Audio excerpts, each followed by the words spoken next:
गणगवळण आटोपले दोन्ही शाहिराची। आणि आता आमच्या खऱ्या शाहिरीला सुरुवात। प्रश्नाची मांडणी केली शाहीर साहेबाच्या समोर। कर्ण हा दानी होता दादा, कर्ण हा दानी होता की ज्यानं आपले कवच कुंडल छातीमधून काढून दिले,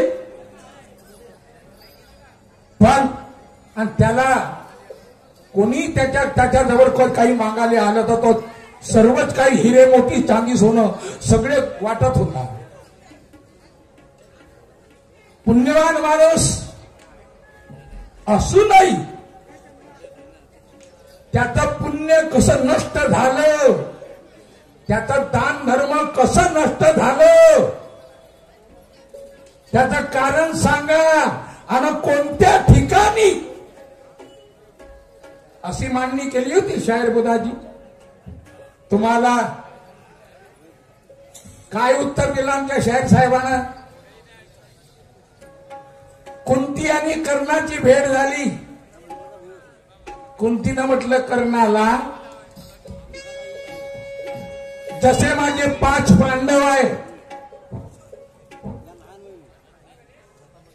तसा तू माझा 6वा पुत्र आहेस। कर्ण म्हणाला, आई तुनं मला अगोदर नाही सांगितलं का तू माझा मुलगा होय म्हणून, आणि आता म्हणून राहिली का तू 6वा मुलगा आहेस। कुंतीनं श्राप दिला त्या पोराला म्हणते। श्राप देणं तर काही कारणच नाही आहे बुधा, काही कारण नाही।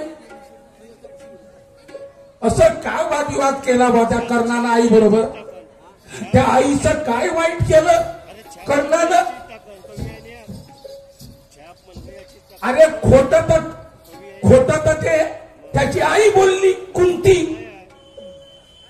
कर्णा बरोबर, आणि तिनं सांगितलं नाही। गलती तर तिची आहे का? तिनं आतापर्यंत सांगितलं नाही का कर्ण तू माझा पोरगा होय? गलती तिनं केली, आणि ते गलती करणारी बाई श्राप कसा देईन रे भाऊ? कसा श्राप देईन?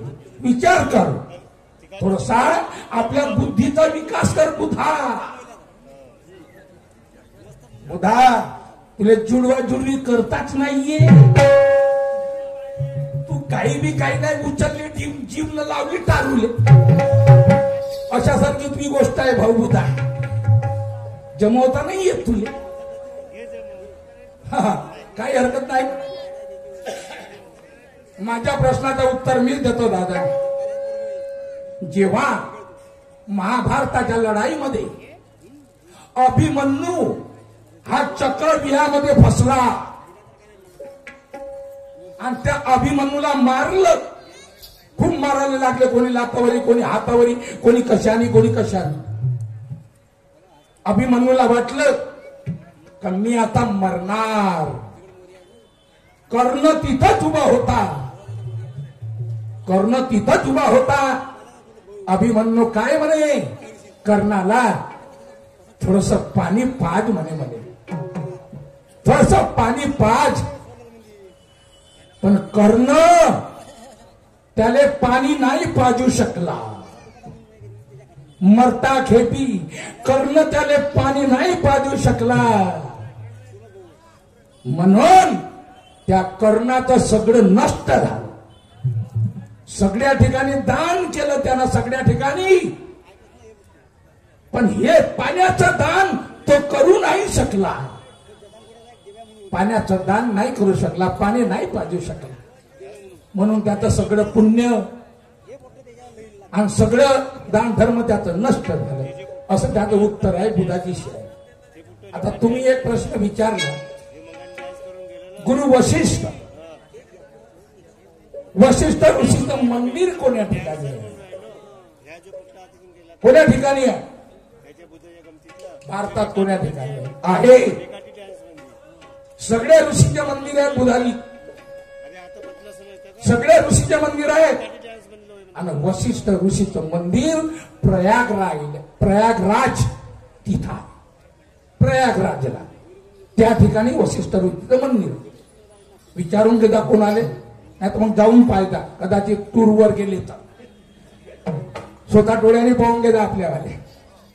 बघा काय हरकत नाही. पुढच्या शायरीला सुरुवात.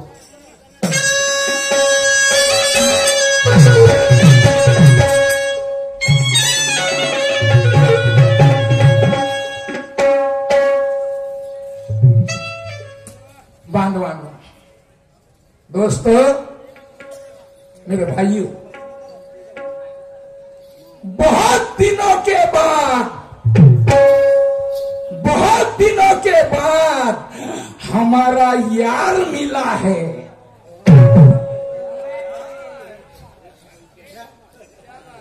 पहले दिए है ना, 1 वर्ष झालं. बुधाजी, बहुत दिनों के बाद आज हमारा यार मिला है. गलत नहीं कहूंगा बुधाजी. बहुत दिन के बाद मुलाकात हुई आज हमारे यार से. ऐसा है ते. बहुत दिन के बाद मुलाकात हुई आज हमारे यार से, और तुम्हें सबको सुनने को मिलेगी शायरी बड़े प्यार से. तुम्हें सबको सुनने को मिलेगी शायरी बड़े प्यार से. बहुत दिन बीत गए, बहुत दिन बीत गए इनके इंतजार से. कब मिलता बुधा मेरे को, केव्हा भेटल रे बापा.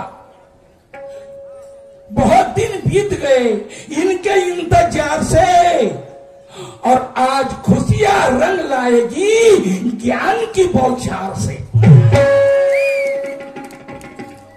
खुशियां रंग लाएगी ज्ञान की बौछार से. ज्ञानाची शायरी होईल मा बापू. वाईट शायरी तर करणारच नाही आम्ही लोक. काय हरकत नाही.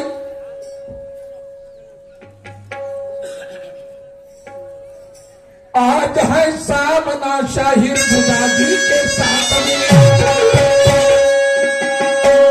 आज है सामना शाहिर बुधाजी के साथ में, और हमारे दोनों का फैसला है दोस्तों बस तुम्हारे ही हाथ में. फैसला करना बराबर जो तुम्हारे समझ में आता है. फैसला करना बराबर जो तुम्हारे समझ में आता है. तुम्हें सबको पता चलेगा कि यहाँ कौन हार खाता है. एक तो कोई भी हारेगा. शायर बुधाजी, उठा लिया संग, दिल खोल के बजाना है. उठा लिया संग, दिल खोल के बजाना है, और दिखा के अपनी शायरी ये जनता को जगाना है. दिखा के अपनी शायरी ये जनता को जगाना है. आज तो हमें अपनी जान की बाजी लगाना है. आज तो हमें अपने जान की बाजी लगाना है. दुश्मन कितना भी बलवान हो उसे मैदान से भगाना है. मैदान में उतरे तो डरना नहीं पड़ता, चाहे कुछ भी हो जाए, कोई बात नहीं. शायर बुधाजी, हमारी शायरी देख लो. और शायरी गीत है पहला गाना मेरा.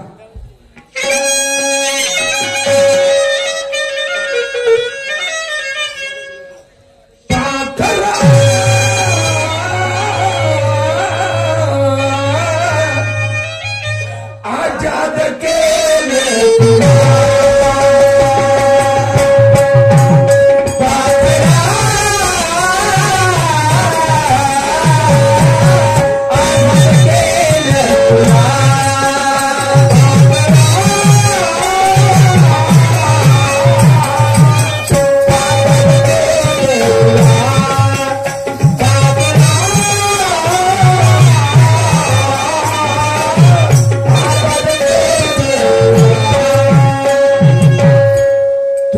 अच्छी शाहीर मोठा जग जाहीर तू अच्छी शाहीर मोठा जग जाहीर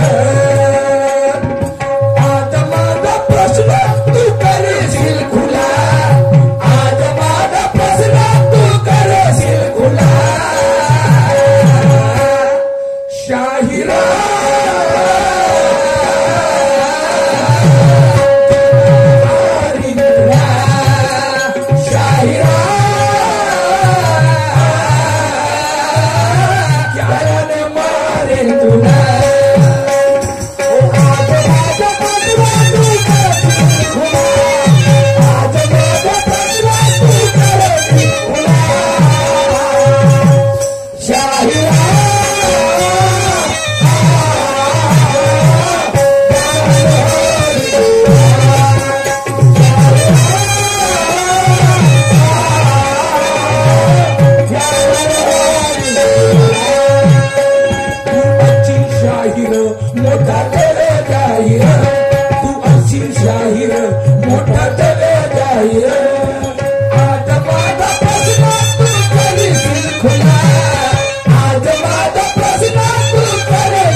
तर्जमोडी सुंदर वाटली मराठीची तर्ज आहे शाहिरा ज्ञानाने हरवीन तुला शाहिरा ज्ञानाने मारीन तुला आता ज्ञानाचा अंत पाहण्याकरता कितीतरी ऋषीमुनी साधू संन्यासी गेले महाबाप हो पण ज्ञानाचा अंत कोणाला लागला नाही म्हणून काय म्हटलंय बघा